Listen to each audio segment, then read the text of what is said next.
नमस्कार। DD news के इस विशेष बुलेटिन में आप सभी का स्वागत है। मैं हूं आपके साथ भावना नैयर और मेरे साथ है मेरी सहयोगी मनीषा, जो आप तक सांकेतिक भाषा में खबरें प्रस्तुत करेंगे।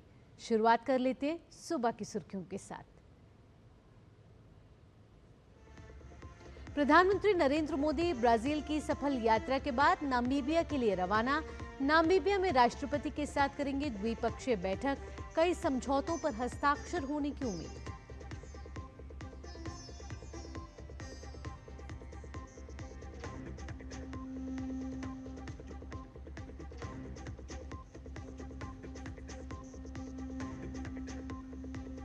भारत और ब्राजील के बीच आतंकवाद से निपटने समेत 6 समझौते पर हुए हस्ताक्षर। पीएम मोदी ने कहा, अगले 5 साल में आपसी व्यापार 20 अरब डॉलर ले जाने का लक्ष्य।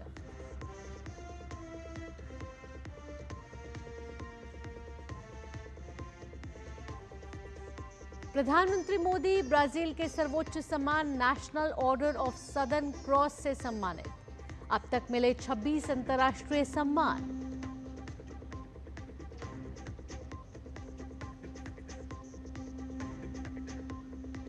अमरनाथ यात्रा करने वाले श्रद्धालुओं की संख्या 1 लाख के पार। 4 लाख से ज्यादा तीर्थयात्रियों का रजिस्ट्रेशन। 38 दिन तक चलेगी यात्रा।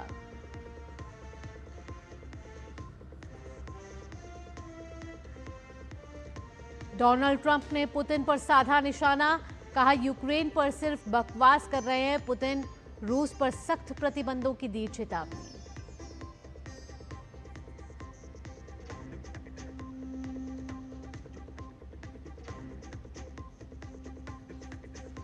प्रधानमंत्री नरेंद्र मोदी ब्राजील की सफल यात्रा के बाद नामीबिया के लिए रवाना हुए।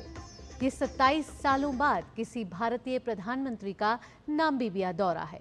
प्रधानमंत्री मोदी नामीबिया के राष्ट्रपति नेटुम्बो नंदी नेदेत्वा से मुलाकात करेंगे। प्रधानमंत्री नरेंद्र मोदी अपने नामीबिया के दौरे के दौरान वहां राष्ट्रपति के साथ प्रतिनिधिमंडल स्तरीय बातचीत करेंगे। इस दौरान दोनों देशों के बीच व्यापार, निवेश, खनिज संसाधनों और रक्षा सहयोग जैसे कई अहम मुद्दों पर बातचीत होगी।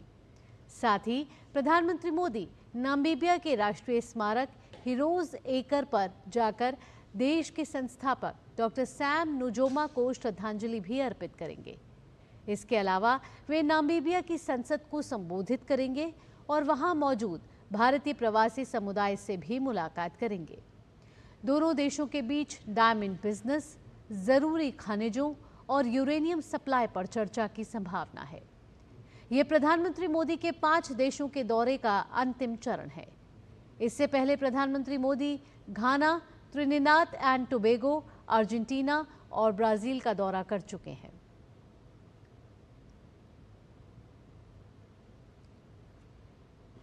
भारत और ब्राजील ने द्विपक्षीय सहयोग को बढ़ाते हुए 6 अहम समझौतों पर हस्ताक्षर किए हैं।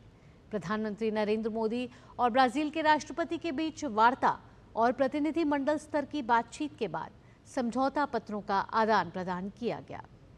ये समझौते अंतर्राष्ट्रीय आतंकवाद की रोकथाम, नवीकरणीय ऊर्जा के क्षेत्र में सहयोग और डिजिटल उपायों से जुड़े हैं। खुफिया सूचनाओं की साझा सुरक्षा, बौद्धिक संपदा और कृषि अनुसंधान में सहयोग के लिए भी दोनों देशों में समझौते हुए। प्रधानमंत्री नरेंद्र मोदी और ब्राजील के राष्ट्रपति ने साझा वक्तव्य में मजबूत द्विपक्षीय रिश्तों का जिक्र किया।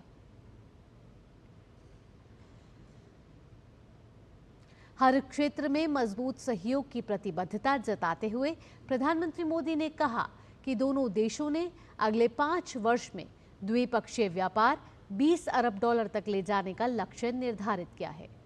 भारत और ब्राजील ने संवाद और कूटनीति से विवादों के समाधान पर बल दिया।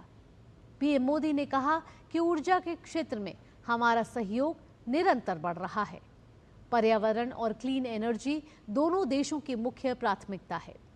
इस क्षेत्र में सहयोग बढ़ाने के लिए आज जो समझौता किया गया है, उससे हमारे ग्रीन गोल को नई दिशा और गति मिलेगी। रक्षा में बढ़ता सहयोग हमारे गहरे आपसी विश्वास का प्रतीक है। हम अपने रक्षा उद्योगों को आपस में जोड़ने के प्रयास जारी रखेंगे। प्रधानमंत्री मोदी ने कहा कि आर्टिफिशियल इंटेलिजेंस और सुपर कंप्यूटर में हमारा सहयोग बढ़ रहा है। ये समावेशी विकास और मानव केंद्रित नवाचार की हमारी एक जैसी सोच का प्रमाण है। साथ ही दोनों देशों ने आतंकवाद के खिलाफ मजबूत साझा प्रतिबद्धता को भी रेखांकित किया। प्रधानमंत्री मोदी ने कहा कि आतंकवाद के खिलाफ लड़ाई पर हमारी सोच समान है, शून्य सहिष्णुता और शून्य दोहरे मापदंड। हमारा स्पष्ट मत है कि आतंकवाद पर दोहरे मापदंडों का कोई स्थान नहीं है। हम आतंकवाद और आतंकवाद के समर्थकों का कठोर विरोध करते हैं।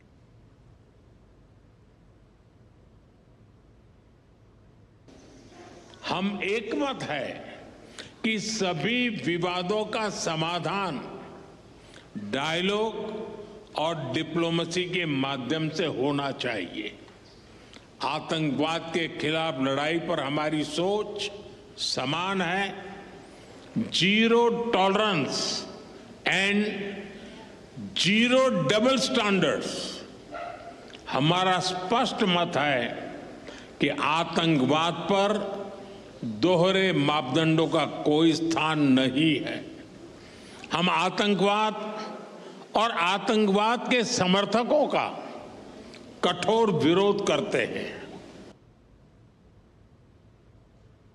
ब्राजील के राष्ट्रपति इनासियो लूला दा सिल्वा ने प्रधानमंत्री नरेंद्र मोदी को ब्राजील के सर्वोच्च नागरिक सम्मान grand collar of the national order of the southern cross से सम्मानित किया। विदेशी हस्तियों को दिया जाने वाला ब्राजील का यह सर्वोच्च सम्मान है।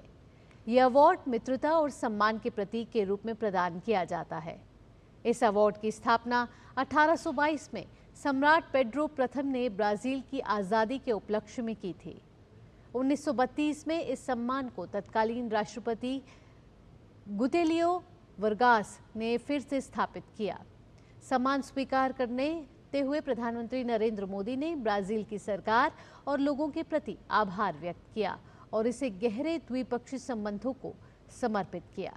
साथ ही प्रधानमंत्री ने इस पुरस्कार को भारत के 1.4 अरब लोगों और भारत ब्राजील की गहरी दोस्ती और दोनों देशों के बीच मजबूत लोगों के बीच संबंधों को समर्पित किया। प्रधानमंत्री को 5 देशों के दौरे पर अब तक 3 अंतर्राष्ट्रीय सम्मान मिले हैं। प्रधानमंत्री मोदी को अब तक कुल 26 अंतर्राष्ट्रीय सम्मान मिल चुके हैं।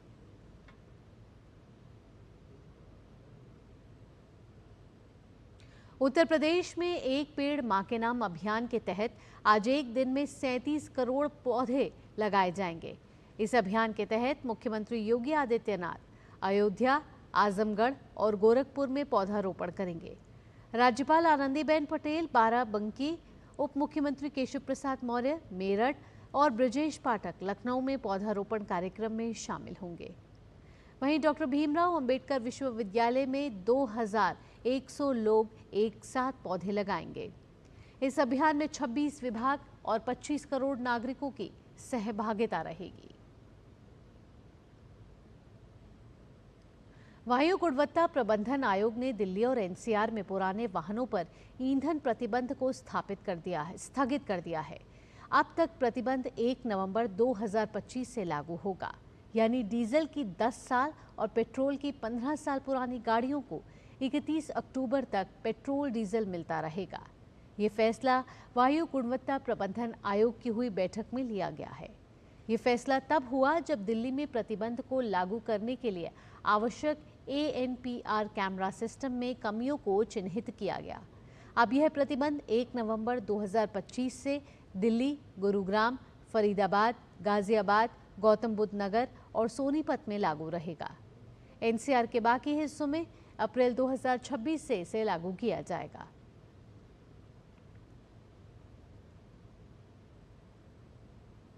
श्री अमरनाथ यात्रा सुचारू रूप से आगे बढ़ रही है और इसके शुरू होने से पहले 6 दिनों के भीतर ही श्रद्धालुओं की संख्या 1 लाख का आंकड़ा पार कर गई है।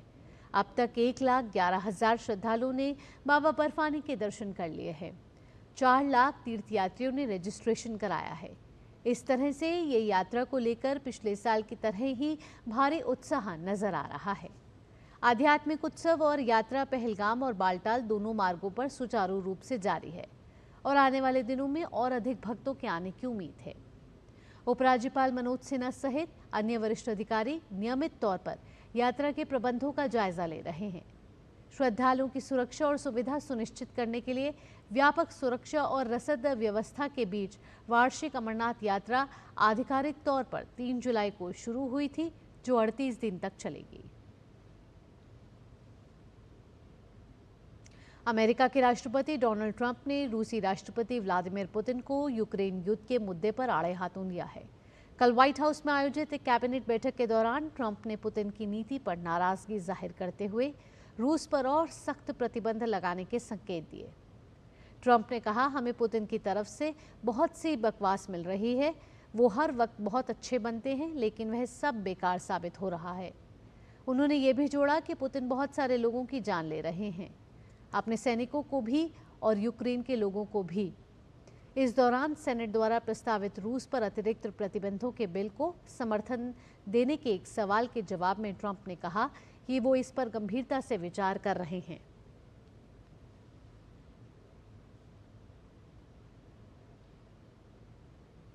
अगली खबर का रुख करेंगे। मौजूदा चैंपियन कार्लोस अल्कराज ने विंबलडन के सेमीफाइनल में जगह बना ली है। दूसरी वरीयता प्राप्त अल्कराज ने क्वार्टर फाइनल में ब्रिटेन के कैमरून नॉरी को 6-2, 6-3, 6-3 से मात दी। इस जीत के साथ अल्कराज की लगातार जीत का सिलसिला 23 मैच का हो गया है।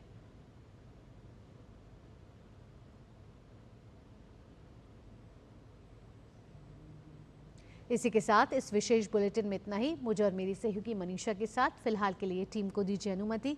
खबरों का सिलसिला यूं ही जारी रहेगा। नमस्कार।